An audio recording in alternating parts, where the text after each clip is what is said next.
So how do you know if you hold too much tension in your pelvic floor? Well, this is a question I get asked a lot because people are like, well, how do I know?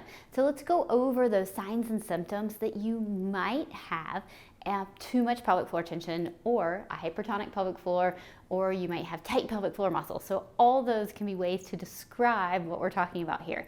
Now, if we start from the back and we work our way to the front, then one of the first things we can think about is tailbone pain, sacrum pain, coccyx pain. So pain, maybe it hurts to sit, feels uncomfortable. Maybe you have deep hip pain, deep glute pain that feels like it's more inside or deep in there and you have trouble getting to it if you try to roll on a ball. You can also have constipation. And if we move forward a little bit, another symptom can be pain with penetration, any type of penetration.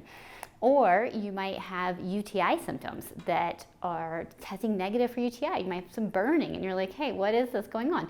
You might have that air bubble feeling.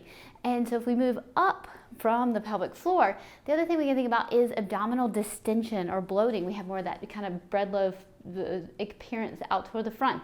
And so the other thing with breathing is we might notice as we try to inhale down and get a really nice big breath, we might feel like, oh, it's kind of stops and it doesn't go all the way down into my pelvic bowl. And so these can all be symptoms that you have too much pelvic floor tension. Now, pelvic floor tension is kind of on one of those things, the sliding scale. So if you have a lot of pelvic floor tension, then you probably need to see an internal pelvic floor specialist. They're going to be able to do release work, help give you feedback. If your pelvic floor tension is not to that degree or hasn't been there to that length of time, then it can be resolved through exercises and breathing techniques. So you might not need internal therapy, but you're not going to know until you try. And always know that that internal therapy is there if breathing and exercise techniques do not work.